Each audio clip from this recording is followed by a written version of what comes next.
بسم اللہ الرحمن الرحیم. آج کا نیا لیسن میملز کے بارے میں ہے اور ان کو سائنیپسڈ ایمنیوٹس بھی کہا جاتا ہے. اس کے بارے میں ہم پڑھتے ہیں کہ میملز کون سے آرگینزمز ہیں, ان کی ایوولوشن کس طرح سے ہوئی ہے اور ان کے ڈفرینٹ سسٹمز کو بھی ڈسکس کریں گے. کمپلیٹلی کیا ہوا ہے امپورٹنٹ سینٹینسز کو. The beginning of the Tertiary period about 70 million years ago was the start of the age of mammals. یعنی پراپر میملز جن کو ہم کہہ سکتے ہیں کہ یہ میملز ہیں, ان میں میملز کی خصوصیات پائی جاتی ہیں, ان میملز کی ابتدا 70 ملین ایئرز پہلے ہوئی. It coincided with the extinction of many reptilian lineages. اور جس ٹائم میملز ایوالو ہو رہے تھے اور میملز ایڈوانس ہو رہے تھے, زمین کے ڈفرینٹ ایریاز کو آکوپائی کر رہے تھے, اس دوران پہ ماحول یا انوائرمنٹ اس طرح بن گیا تھا یا ایسی چینجز واقع ہو گئیں کہ بہت سارے ریپٹائلز ایکسٹنکٹ ہو گئے اس ٹائم پہ جب میملز وجود میں آ رہے تھے. The synapsid lineage was the first amniotic lineage to diversify beginning 320 million years ago. 320 million years پہلے ایک ریپٹائلز کا ایک گروپ یا ایمنیوٹس کا ایک گروپ جس کو سائنیپسڈ کہا جاتا ہے وہ وجود میں آئے. یہ سائنیپسڈ بڑے جسامت والے اینیملز تھے.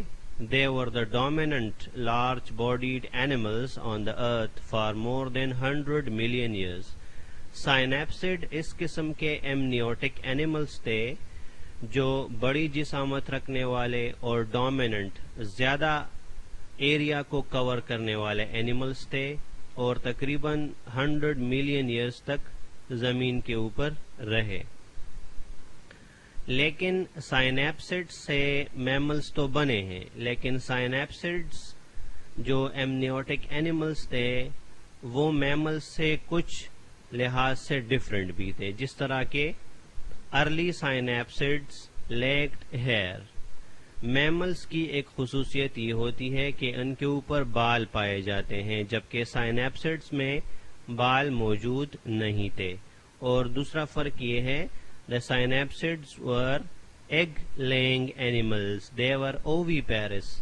زیادہ تر میملز جو ہیں وہ بچے پیدا کرتے ہیں, ایگز لے نہیں کرتے, جبکہ سائنیپسڈز ایگز لے کرتے تھے.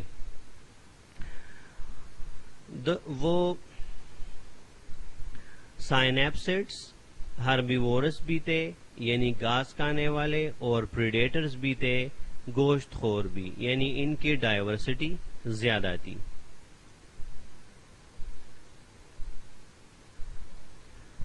سائنیپسڈز میں جو ایوولوشنز ہوئی ہیں وہ یہاں پہ ڈسکس کی گئی ہیں کہ کون کون سی ایوولوشن یا چینجز سائنیپسڈز میں آئی ہیں جو آہستہ آہستہ میملز میں کنورٹ ہو گئے. The anterior teeth of the upper jaw were large. اوپر والے جبڑے میں بڑے بڑے دانت پائے جاتے تھے. The palate allowed air to pass over prey held in the mouth. Palate کسے کہا جاتا ہے یہ ڈائیگرام سے بتاتے ہیں آپ کو. یہاں پہ آپ دیکھ سکتے ہیں یہ ایک سائنیپسڈ اینیمل کا اسکل دکھایا گیا ہے اور جس میں پیلٹ بون کلیئرلی نظر آ رہا ہے. پیلٹ بون کو بلو کلر میں شو کیا گیا ہے. اور اس بون کا کیا مقصد تھا؟ اس بون کا مقصد یہ تھا کہ ماؤتھ کیویٹی, ماؤتھ کے اندر خالی جگہ, اور نیزل کیویٹی, نوز کے اندر خالی جگہ, یہ دونوں کیویٹیز ایک دوسرے سے جدا ہو جائیں. ناک جس کے ذریعے ہوا ٹریول کرتی ہے اندر اور منہ کے ذریعے پانی یا خوراک وغیرہ, تو یہ ان دونوں رستوں کو ایک دوسرے سے الگ کرنے کے لیے درمیان میں ایک پیلٹ بون آ گیا ہے, تو اس کو سیکنڈری پیلٹ بھی کہا جاتا ہے. تو سائنیپسڈ اینیملز میں پیلٹ بون بننا سٹارٹ ہو گیا تھا یا بن گیا تھا, جس سے ماؤتھ کیویٹی اور نیزل کیویٹیز ایک دوسرے سے جدا ہو گئے. پرمین پیریڈ کے دوران ایک different group of animals evolve ہوئے جن کو تھیراپسڈس کہا جاتا ہے. تھیراپسڈس بھی پریڈیٹرز یا ہربیورز تھے، گوشت کھانے والے یا گھاس کھانے والے. تھیراپسڈس میں کچھ خصوصیات ڈفرینٹ تھیں سینیپسڈ سے، جس طرح کہ ان کے the teeth were concentrated at the front of mouth and enlarged for holding and tearing prey. شکار کو پکڑنے کے لیے اور شکار کو چیڑ پاڑ دینے کے لیے ٹیتھ ان کے منہ میں فرنٹ کی طرف زیادہ تھے اور بیک سائڈ پر ٹیتھ کم تھے. The posterior teeth were reduced in size and number. جبڑوں کے پیچھے دانت کم تھے جبکہ جبڑوں کے آگے طرف دانت زیادہ تھے اور شارپ تھے. About 240 million years ago, most of the very successful therapsids were wiped out during a major extinction event at the Siberian volcanic events. تقریباً آج سے 240 ملین ایئرز پہلے زمین پر بڑے بڑے ڈسٹربنسز یا حادثات واقع ہوئے جن میں بڑے بڑے آتش فشاں یا زلزلے بھی آئے. ان ایونٹس یا ڈیمیجنگ ایونٹس کی وجہ سے بہت سارے تھیراپسڈس زمین سے ایکسٹنکٹ ہو گئے، یعنی کہ مکمل ختم ہو گئے. چونکہ اس ٹائم ہیومنز دنیا پر نہیں تھے، انسانوں کی آنکھوں کے سامنے یہ واقعات نہیں ہوئے ہیں، اس لیے فاسلز کی یہ اسٹڈی انکمپلیٹ ہے اور سینٹینسز ایک دوسرے کے ساتھ ایک صحیح لنک نہیں بناتے. تو اس میں کنفیوز ہونے کی ضرورت نہیں ہے، چونکہ یہ بہت زیادہ پرانی باتیں ہیں اور فاسلز وغیرہ کی اسٹڈی کر کے ان کو معلوم کیا جاتا ہے. تو یہ ایگزیکٹلی اس طرح پاسبل نہیں ہے جس طرح آنکھوں سے لوگ چیزیں دیکھتے ہیں.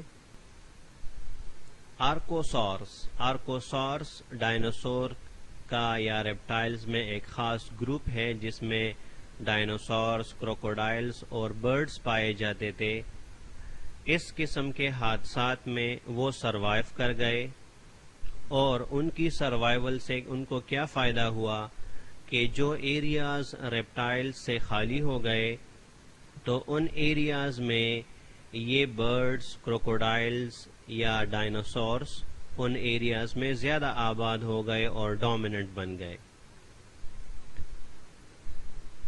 The reptiles became the dominant large animals on terrestrial landscapes through the Mesozoic era, which ended 65 million years ago. آج سے 65 ملین ایئرز پہلے کے عرصے میں میسوزوئک ایرا ختم ہو گیا. میسوزوئک ایرا کیا چیز ہے؟ یہاں آپ دیکھ سکتے ہیں کہ میسوزوئک ایرا کے بارے میں تھوڑا سا جانتے ہیں. The Mesozoic era began 251 million years ago following the Paleozoic era. پیلیوزوئک ایرا کے ختم ہونے کے بعد 251 ملین ایئرز اگو پہلے میسوزوئک ایرا سٹارٹ ہوا اور یہ آج سے 65.5 ملین ایئرز پہلے ختم ہوا. میسوزوئک ایرا سے پہلے والے ٹائم کو پیلیوزوئک ایرا کہا جاتا ہے اور میسوزوئک ایرا کے بعد ٹائم کو سینوزوئک ایرا کہا جاتا ہے اور سینوزوئک ایرا آج بھی کنٹینیو ہے. یہ میسوزوئک ایرا چونکہ بہت زیادہ ٹائم پیریڈ ہے اس لیے اس کو ڈفرینٹ پیریڈز میں ڈیوائڈ کیا گیا ہے، جس طرح کہ ٹرائیسک پیریڈ، جوراسک پیریڈ، کریٹیشیس پیریڈ. تو ایرا کو چونکہ ایرا کا ٹائم بہت زیادہ ہوتا ہے اس لیے اس کو آسانی سے سمجھنے کے لیے چھوٹے چھوٹے پیریڈز میں ڈیوائڈ کیا جاتا ہے. تو میسوزوئک ایرا میں 3 پیریڈز پائے جاتے ہیں: ٹرائیسک پیریڈ، جوراسک پیریڈ اور کریٹیشیس پیریڈ. تو ہم بات کر رہے تھے کہ ماس ایکسٹینشن ہوئی. ایکسٹینشن کا مطلب یہ ہے کہ بہت سارے اینیملز دنیا سے مکمل ختم ہو گئے. کس وجہ سے؟ والکینک ایونٹس، آتش فشاں اور زلزلوں اور اس قسم کے حادثات میں فنا ہو گئے، جبکہ ڈائنوسورز یا کروکوڈائلز کو اس ٹائم موقع مل گیا کہ زمین کے بہت سارے ایریاز کو آکوپائی کر سکے۔ میسوزوئک ایرا کے بعد یا اسی دوران چھوٹے چھوٹے اینیملز جس طرح کے ماؤس یا چوہے کے سائز کے چھوٹے چھوٹے اینیملز ایوالو ہوئے۔ ان اینیملز کی خوبیاں یہ تھیں کہ وہ نوکٹرنل تھے، یعنی رات کے وقت زیادہ ایکٹیویٹیز کرتے تھے، اور ان کے جسم کے اوپر بال تھے۔ اس کے علاوہ اینڈوتھرمک بھی تھے، اپنی باڈی میں خود ہی ہیٹ جنریٹ کر سکتے تھے۔ ان کے ہیئر اور اینڈوتھرمی کی وجہ سے ان میملز نے ان جگہوں کو بھی آکوپائی کر لیا جو ریپٹائلز یا ڈائنوسورز آکوپائی نہیں کر سکتے تھے۔ اس لیے ان اینیملز کو ریپٹائلز کے ساتھ ساتھ سکسیسفلی رہنے کا موقع مل گیا۔ میملز کی ایوولوشن میں یہ بات بہت ضروری ہے کہ جس طرح میملز ایوالو ہوئے ہیں اسی طرح ان کے ٹیتھ بھی ایوالو ہوئے ہیں۔ Teeth became highly specialised to facilitate rapid food processing. Mammals میں ٹیتھ بہت زیادہ اسپیشلائز ہو گئے ہیں۔ اسپیشلائز کا مطلب ہے ڈفرینٹ فنکشنز کے لیے، ڈفرینٹ قسم کے فوڈ کو کھانے کے لیے ڈفرینٹ ٹیتھ موجود ہیں۔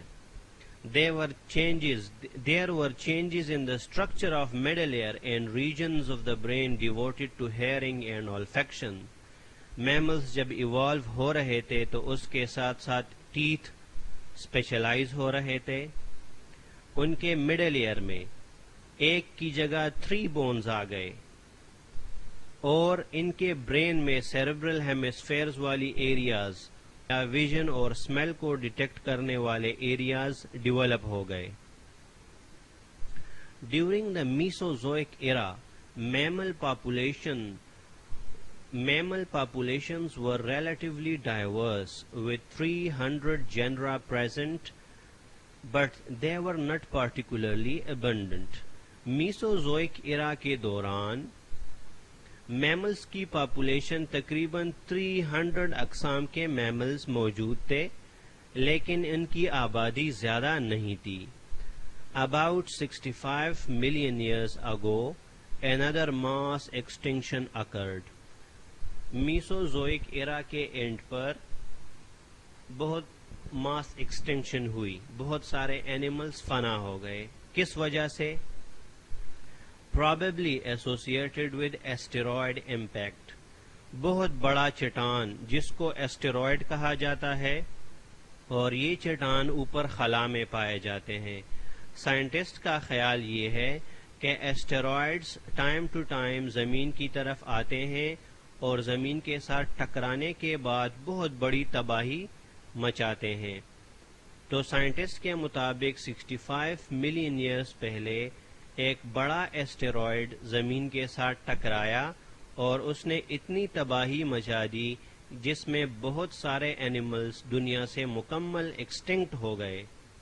Dinosaurs, many ancient birds and many other taxa became extinct, but at least some mammals survived this mass extinction event. Dinosaurs اور بہت سارے پرانے برڈز اس حادثے میں ختم ہو گئے، لیکن کچھ اقسام کے میملز اس ایکسٹنکشن یا اس تباہی کو برداشت کرنے میں کامیاب ہو گئے۔ The Tertiary period became the age of mammals. Tertiary period کو age of mammals کہا جاتا ہے۔ Tertiary period کیا چیز ہے؟ یہاں پہ آپ دیکھ سکتے ہیں کہ آج سے 65.5 ملین ایئرز سے لے کر آج سے 2.6 ملین ایئرز پہلے کے عرصے کو ٹرچری پیریڈ کہا جاتا ہے۔ 65 ملین ایئرز اور 2.6 ملین ایئرز اگو کے عرصے کو ٹرچری پیریڈ کہا جاتا ہے۔